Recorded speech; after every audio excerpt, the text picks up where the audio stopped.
Hola amigos, hoy terminamos el tema del aborto que hemos estado viendo en unas cuantas sesiones. Primero se habló de los métodos abortivos y de la realidad del aborto así en general, luego un poquito de la historia durante los siglos de este tema del aborto, luego hemos hablado de las legislaciones actuales sobre el aborto e hicimos algunas reflexiones éticas, sobre todo respondiendo a dos preguntas. La primera, fundamental, es ¿de qué estamos hablando cuando decimos que se termina con la vida del feto o del embrión?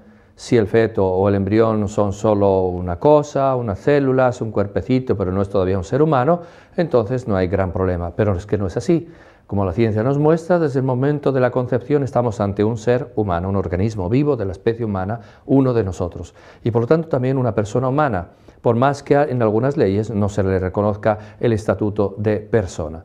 Es uno de nosotros y debe ser respetado. Y la otra pregunta fundamental, ¿estamos dispuestos realmente? ¿Queremos aceptar que en nuestras sociedades, o aceptamos ya de hecho que en nuestras sociedades, un ciudadano pueda poner fin voluntariamente a la vida de otro ser humano inocente? ¿Esto no mina realmente los fundamentos mismos de la convivencia humana en nuestra sociedad, que se fundamenta precisamente en el sentido de la igualdad universal de todos los seres humanos? Quiero ver con ustedes ahora solo unas reflexiones conclusivas, sobre todo, en primer lugar, viendo algunos de los argumentos que algunos aportan para decir que, aun cuando hubiera que considerar el aborto como algo inmoral, sin embargo, es mejor que sea despenalizado o que sea incluso legalizado, como sucede en muchos países donde el aborto ha sido despenalizado o legalizado. Uno de los argumentos que dan algunos es el de la libertad de elección. Se suele oír muchas veces, bueno, vamos a ver, tú eres católico, tú no quieres abortar, nadie te obliga, nadie te va a obligar a abortar, faltaría más. Lo que pasa es que tú tampoco puedes obligar a otro a no hacer algo simplemente porque tú no estás de acuerdo con ello. Pero es que aquí no se trata simplemente de libertad de elección, se trata de libertad de elección de algo muy concreto que consiste en terminar voluntariamente con la vida de un ser humano inocente. Y hay que recordar que no hay libertad sin responsabilidad, así como no hay responsabilidad sin libertad. Para que haya responsabilidad, es decir, que yo tenga que responder de mis actos, se debe tratar de actos voluntarios, libres. Si yo, por ejemplo, sonámbulo, supongamos que por la noche me levantara sonámbulo y fuera ahí y estrangulara al vecino de casa, y luego, sin darme cuenta, me acuesto otra vez, resulta que hay una cámara que ha filmado todo, y me dice, lo estrangulaste, eres culpable, eres responsable. Yo diría, es que no fui yo. Sí, fue mi cuerpo, mis manos, pero no fui yo, como sujeto voluntario de mis actos, quien hizo ese acto. Por lo tanto, no hay responsabilidad, o sea, el deber de responder, en primer lugar, a la propia conciencia, a los demás, a la policía, a Dios, si no hay libertad. Viceversa, no hay libertad sin responsabilidad. Siempre que yo actúo libremente, soy responsable de aquello que hago libremente, voluntariamente. No se pueden separar, son como las dos caras de una misma moneda. No puedes tener una cara sin que del otro lado esté la otra cara. Se dice que Viktor Frankl, en un famoso discurso, psiquiatra vienés famoso, el de la logoterapia y todo eso, un discurso famoso que de los Estados Unidos dijo, he visto la Estatua de Libertad en la costa este de Estados Unidos y es un símbolo muy bello. Sería oportuno quizás en la otra costa de Estados Unidos levantar una estatua a la responsabilidad. Libertad y responsabilidad. Por lo tanto, no basta decir que la mujer opta libremente, tiene derecho porque es autónoma. Somos autónomos, naturalmente, nos damos en ese sentido la norma a nosotros mismos, pero la norma, nuestra conciencia la capta en nuestros actos y nos dice si algo está bien o está mal. Sería muy fácil la moral, sería sencillísimo pensar que lo bueno es aquello que queremos o que sentimos bueno. Se acabó el problema de la historia de la humanidad que siempre se ha roto los sesos, se ha devanado los sesos tratando de entender lo que es bueno. Se acabó el problema. Yo decido que es bueno y por lo tanto es bueno, o yo siento que es bueno y por lo tanto es bueno. No es así. ¿Cuántas veces percibimos que quisiéramos hacer algo que nos conviene, que nos gusta, y sin embargo hay algo dentro de nosotros que dice, no, eso no está bien? O al revés, algo que quisiéramos no hacer y algo dentro de nosotros nos dice, debes hacerlo, es una obligación. Libertad y responsabilidad. No basta decir libertad, pro-choice, cada uno haga lo que quiera, yo no te obligo a ti a hacer el aborto, tú no me obligas. No, oye, ¿de qué estamos hablando? Se trata de hacer libremente algo que consiste en poner fin voluntariamente a la vida de un ser humano inocente.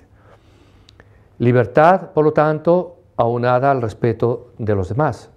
Yo soy libre, sí, soy libre, pero no soy libre en conciencia de hacer lo que me dé la gana. Yo debo respetarte a ti, tú debes respetarme a mí, nos debemos respetar a todos. Y debemos respetar también a ese niñito que todavía no ha nacido. Por lo tanto, el aborto no se justifica en función de la libertad. Y hay que tener en cuenta que la vida es el derecho fundamental. No es un derecho absoluto en el sentido que todo debe ser sometido a la permanencia en la vida, porque se entiende que una persona puede sacrificar su vida por otro, los mártires que dan su vida por no renegar de su fe, hay valores sublimes en el ser humano, pero sí es el valor, la vida es el valor fundamental, el fundamento. No hay ningún otro valor que se pueda dar en esta vida terrena que nosotros estamos viviendo, si no es sobre el fundamento de la vida. Libertad, sensibilidad, sentido estético, artístico, cualquier valor que nosotros podamos vivir, lo vivimos solamente en cuanto vivimos.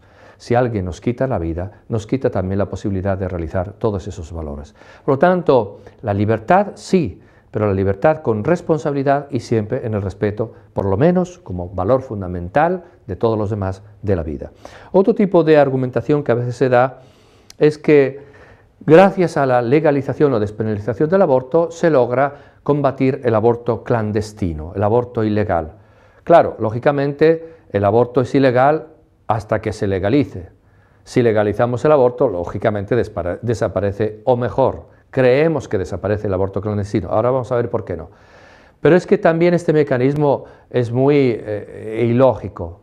Recuerdo una vez vi una viñeta, un chiste que decía, era a propósito de la legalización de las drogas, un debate también muy interesante en Estados Unidos, decía, había un señor que presentaba los resultados del proceso de criminalidad o cómo había disminuido la criminalidad en el país en los últimos años. Entonces veía un gráfico que descendía hasta criminalidad cero. Decía, hemos legalizado el aborto, hemos legalizado la eutanasia, hemos legalizado el uso de las drogas, hemos legalizado el robo, hemos legalizado la violencia sexual, hemos legalizado esto y hemos logrado un índice cero número de delincuencia, porque todo es legal, por lo tanto ya no hay crímenes. Claro, esto no cuadra. Esto no cuadra porque hay cosas que no se justifican simplemente legalizándolas, como puede ser el robo, como puede ser la violencia, como puede ser el aborto. Entonces se dice, bueno, es que como hay aborto clandestino, hay aborto ilegal, repito, porque no ha sido legalizado en algunos sitios, entonces es mejor legalizarlo y de esa forma salen los datos al aire, sabemos con transparencia cómo están las cosas y se evitan esas situaciones en las cuales el aborto, por ser clandestino, es menos seguro para la vida de la mujer, lo cual es cierto, hay situaciones de ese tipo, falta de higiene, etc. Pero hay que tener en cuenta, en primer lugar, que cuando se han hecho las campañas de legalización del aborto y se ha hablado de aborto clandestino, se han dado muchas veces datos falsos. En Italia, cuando se estaba debatiendo el tema de la legalización, años 70, legalización del aborto, que se legalizó en el 78, se dieron cifras en el Parlamento de 1 millón de abortos clandestinos. Y alguien dijo, pero bueno, 1 millón de abortos, o sea, prácticamente significa, si 1 millón de abortos cada año, todas las mujeres fértiles y nada fértiles están abortando en Italia. ¿Qué está pasando aquí? Vieron y se dieron cuenta de que eran cifras totalmente inventadas, porque decían que habían sido dadas por un ente europeo y por el Ministerio de Medicina, o sea, de Salud italiano, y ambos entes respondieron, nosotros no hemos dado absolutamente ningún dato estadístico sobre los abortos clandestinos, que precisamente por ser clandestinos no se sabe cuántos son. Entonces es muy fácil inventarse datos, inventarse cifras y asustar a la población y decir, ¡ay, es que hay una cantidad enorme de abortos clandestinos ilegales! Sí los hay, lo sabemos, pero no esos datos que se dan.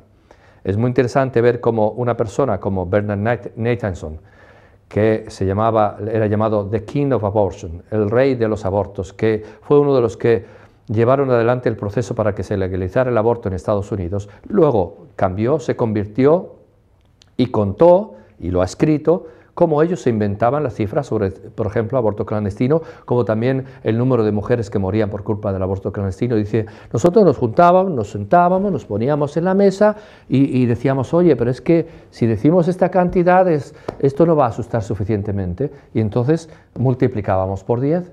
Y si nosotros sabíamos que eran 1000, decíamos que eran 10.000, etcétera, etcétera. Y de ese modo íbamos logrando, dice él, que la gente pues efectivamente se asustara y dijera, entonces esto hay que legalizarlo, porque esto es un auténtico desastre. Eso hay que tenerlo en cuenta, que hay datos muy falsos. Desde luego no se puede demostrar ni que sí ni que no, pero personas que lo han vivido y que lo han hecho han declarado que efectivamente se inventaron los datos. Y es un motivo más que suficiente para pensar que muchas veces los datos que se están dando hoy día en muchos países de América Latina, donde hay una presión muy fuerte para que se legalice el aborto, donde todavía no ha sido legalizado, son datos falsos, simplemente inventados así o manipulados de modo un poquito más sofisticado. Otro punto importante es que en realidad se ha visto que no necesariamente disminuye y desde luego no desaparece el número de abortos clandestinos ahí donde se legaliza. Hay un estudio muy interesante que se hizo en 10 países unos 15 años después de que se legalizara el aborto en esos países, y ese estudio que veía países como Inglaterra, Japón, muchos otros países, concluía que en 7 de los 10 países no había disminuido el número de abortos clandestinos, y en 3 países de esos 10 incluso había aumentado. Y uno se pregunta, ¿pero será posible? Pues sí es posible. Nada más primero los datos lo muestran, pero segundo vamos a pensar un poquito con lógica. Resulta que el aborto es clandestino, es ilegal, y hay unas cuantas personas que abortan. Lo hacemos legal. Es lógico que de ese modo estamos difundiendo la mentalidad pro aborto, porque la ley educa o deseduca. Cuando yo le digo a la gente, le digo a la gente que de ahora en adelante este comportamiento que llamamos aborto es legal, estoy implícitamente diciendo que no hay ningún problema, que está bien. Y la gente entiende así, si ya ha sido legalizado, ¿qué problema hay? Y por lo tanto se difunde la mentalidad y la predisposición hacia el aborto. Luego es muy fácil entender que más personas están dispuestas a abortar.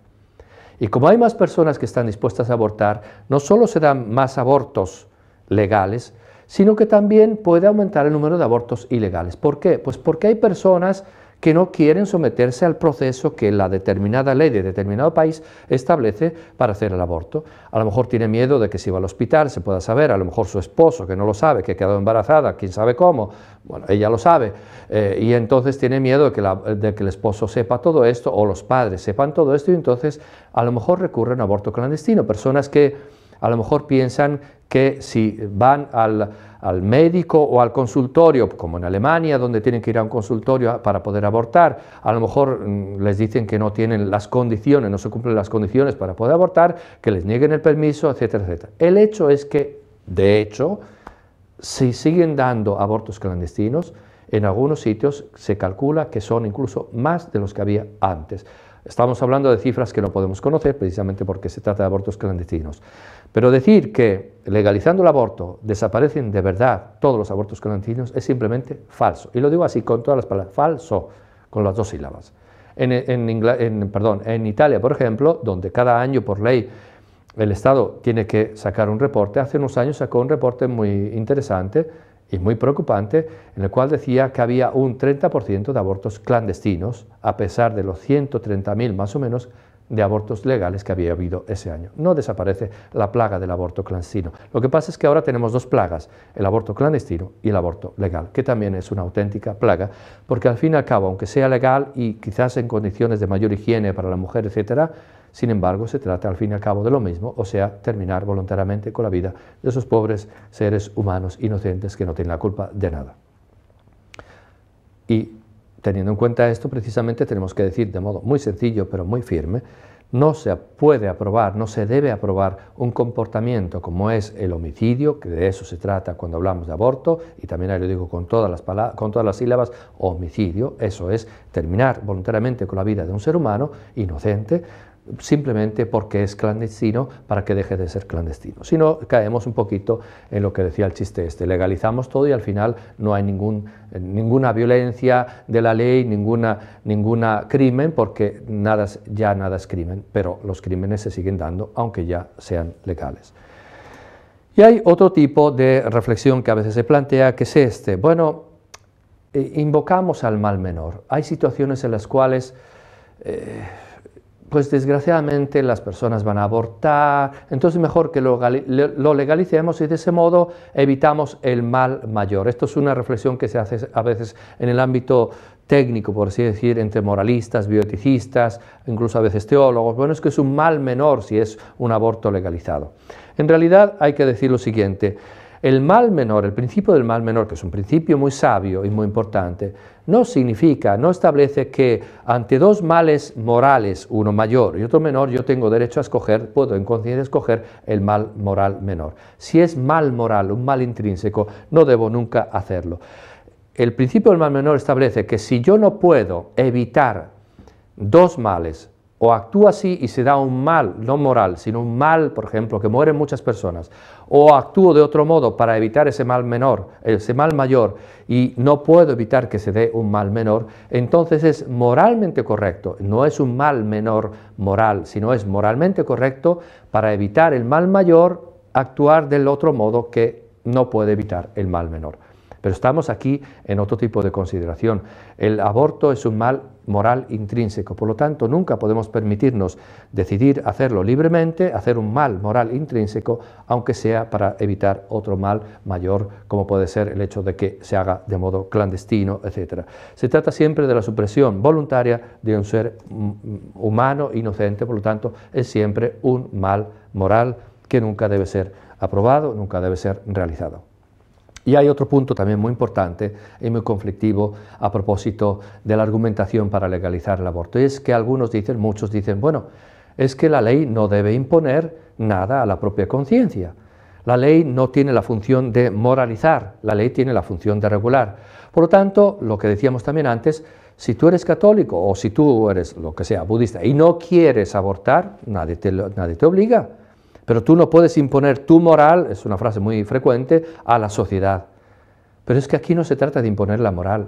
Es que aquí, es verdad, tenemos que reconocemos que la ley no debe ser el instrumento que se usa para imponerse a las conciencias y dictar lo que es bueno y lo que es malo.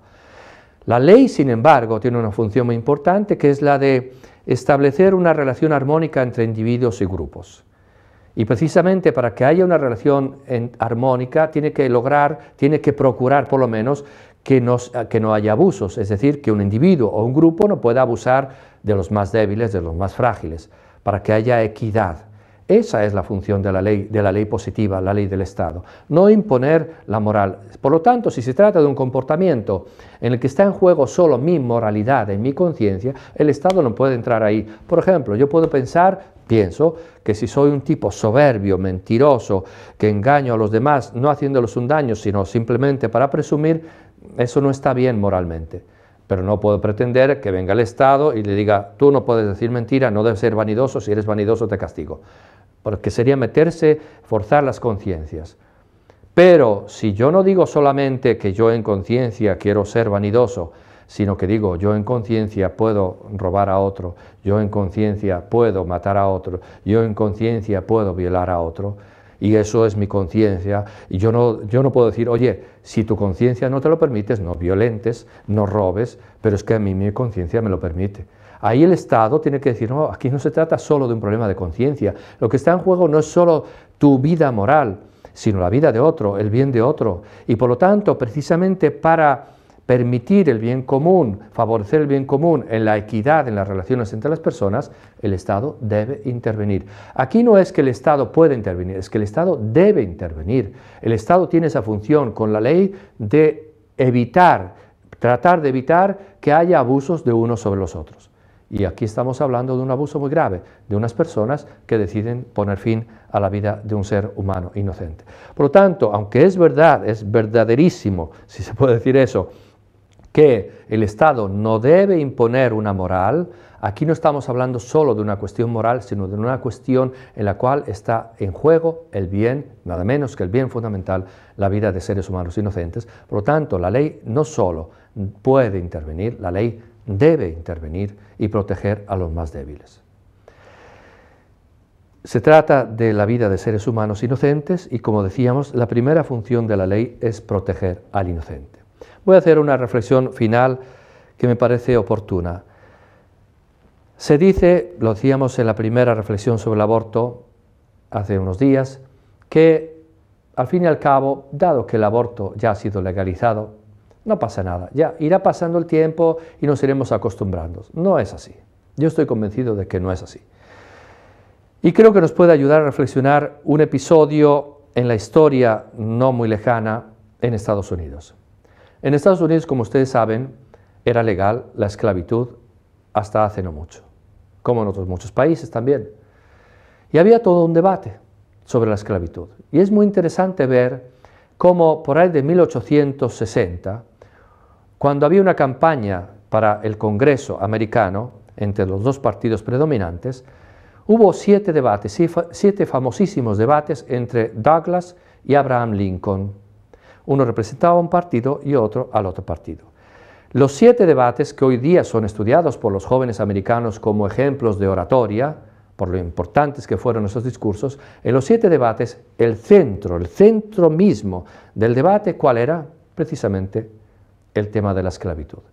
Y es muy interesante saber que apenas 2 años antes había habido una sentencia de la Corte Suprema Americana que había dicho que en realidad la esclavitud puede ser constitucionalmente establecida porque lo que decía la Constitución de que todos los ciudadanos son iguales no se refería a los de raza negra, que eran los esclavos, porque cuando hicieron la Constitución los padres constituyentes de la nación no pensaban en los negros como de igual valor que los blancos. Por lo tanto, la Constitución, al decir que todos somos iguales, no se refería a los negros. Y por lo tanto, decía la Corte Suprema, la esclavitud es legal, la esclavitud es constitucional. Bueno, para muchos parecía que se había acabado el debate, ya la Corte Suprema se había pronunciado, se acabó el debate, se acabó el problema. Y sin embargo, no se acabó. Tanto que, repito, esos 7 famosos debates se centraron en el tema del aborto, de la esclavitud. Y vean, es muy interesante que el tema no era tanto esclavitud sí, esclavitud no. Eso ni se discutía, estaba tan metida, tan enraizada la costumbre y la legalización de la esclavitud que no se pensaba siquiera en abolirla en ese momento. Tanto que Douglas, que estaba a favor de la esclavitud, acusaba a Lincoln para pegarle duro en el debate de ser abolicionista, que era una palabra horrenda, o sea, uno que pretendía nada menos que abolir la esclavitud. Lincoln decía, no, yo no pretendo abolir la esclavitud totalmente, lo que pretendo es que no se apruebe en los estados del norte, donde no es legal, que se legalice ahí. Y decía, porque es un mal en sí mismo, porque dice el juez Douglas, que estaba ahí en el debate, y yo somos iguales en muchas cosas, diferentes en otras cosas. Según él, los negros son personas de inferior valor. Es verdad que los negros son de otra raza, de otro color, pero también es verdad que para poder comer el pan libremente con su trabajo son iguales que nosotros. Es decir, introducía el concepto precisamente de la igualdad. Y él decía, nunca se va a resolver este problema, esta herida que tenemos en nuestra sociedad americana, hasta, dice él, que el tema de la esclavitud sea encauzado en un camino que vaya a llevar hacia su fin, o sea, hasta que se termine la esclavitud. Es interesante saber que en aquellas votaciones ganó en el Congreso el partido de Douglas. Sin embargo, después Lincoln llegó a la presidencia y se dio la guerra civil. Como ustedes saben, la guerra civil en buena parte se debió al contraste entre los estados del norte y del sur, precisamente en el tema de la esclavitud. De nuevo, un tema que parecería que estaba resuelto, que ya no hay conflicto, porque ya la Corte Suprema se ha pronunciado, y sin embargo no estaba resuelto, tanto que llegaron a una guerra civil sangrienta, cruenta, en buena parte por ese tema. Después de la guerra civil, Abraham Lincoln logró por primera vez, finalmente, que se aboliera con una enmienda a la Constitución, me parece que es la enmienda 14, que se aboliera la esclavitud, por lo menos desde el punto de vista de la ley. Y solo en ese momento, como él había dicho antes, el problema de la esclavitud se había encauzado hacia su fin, y solo en ese momento la laceración, la herida tremenda que suponía para la sociedad se empezó a resolver, aunque todavía se requirió mucho tiempo para que se llegara a un reconocimiento verdadero de la igualdad entre negros y blancos en aquel país. Yo creo que lo mismo pasa con el tema del aborto. No crean que legalizándolo, que diciendo que no hay ningún problema, se resuelve el problema. No se resuelve el problema para la conciencia de cada uno y no se resuelve el problema para la conciencia de la sociedad. Solo se resolverá el problema del aborto, el problema de la herida tremenda que supone para la sociedad, cuando lo pongamos en un camino que lleve realmente a su fin.